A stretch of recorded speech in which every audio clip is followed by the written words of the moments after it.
that life is the supreme value, argues Arendt, cannot be demonstrated. It is a mere hypothesis. But what concerns Arendt in this section, I think, is more than the problem of life and I will and I can. It is, once again, what she calls, following Nietzsche himself, the tremendous thought experiment, the eternal return. Okay?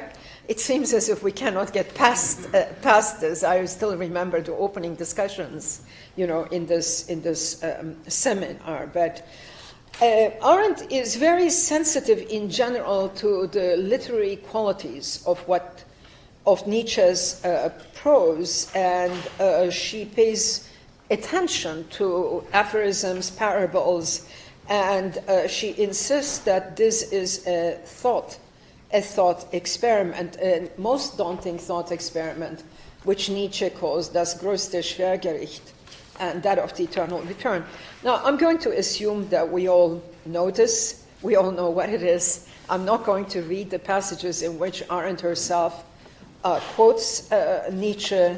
These are, for the sake of time and brevity, these are cited by her on page 166. But why does Arendt discuss this passage at great length? It's certainly one of the most astonishing aspects in Nietzsche's philosophy. But what interests Arendt is the dimension of time and temporality. She discusses this passage at great length because of the fact that the will cannot will backward. The will cannot stop the wheel of time, and this gives rise to a feeling of impotence, and I'm quoting Arendt, from the impotence Nietzsche derives all human evil, resentment, the thirst for vengeance.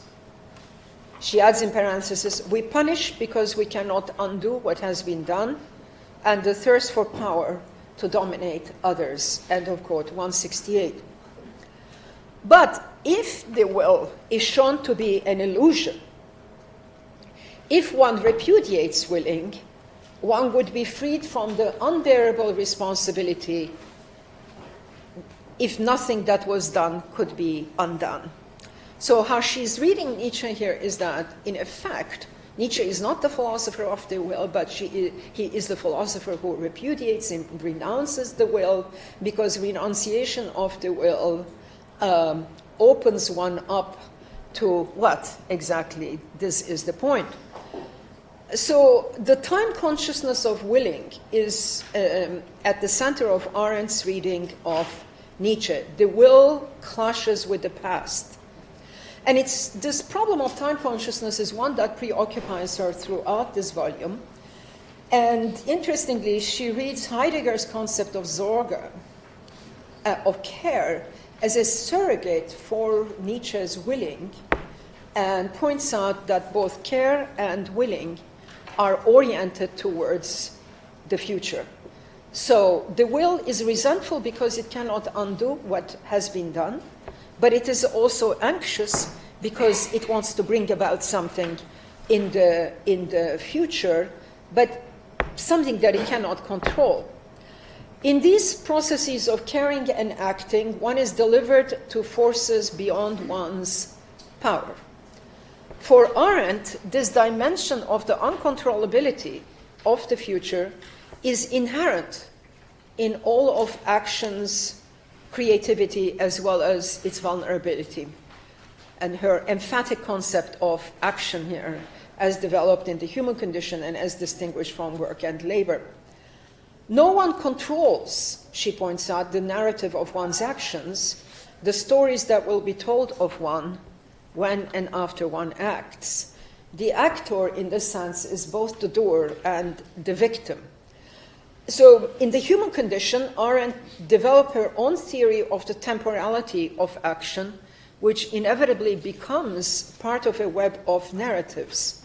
So there is an interesting reversal here, and the same impotence that Nietzsche and Heidegger see as characterizing Sorge and the will, because they cannot control the consequences and the future, Arendt herself reads as the risk and unpredictability at the heart of the human condition insofar as we are acting and speaking agents.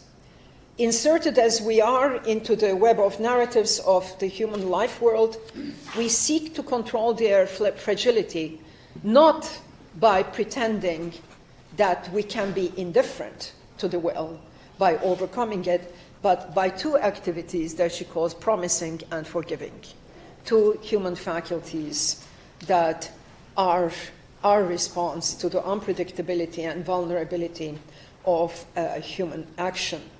Through the mental exercise of the eternal return, however, Nietzsche seeks to recreate all it was into a "thus I willed it," and concludes, she's quoting, "that alone I should call redemption." Together with the celebration of the fullness of life in all its becoming, a celebration of being as sheer becoming, this would lead, in Arendt's view, quote, to an art of living one's life, great agreement there with Foucault's reading of Nietzsche subsequently, and also in the tradition, and here she interprets Nietzsche as basically a Stoic ethicist. She says this is an Epictetus moment in Nietzsche, that the psychologically powerful trick consists in willing that to happen, which happens anyhow.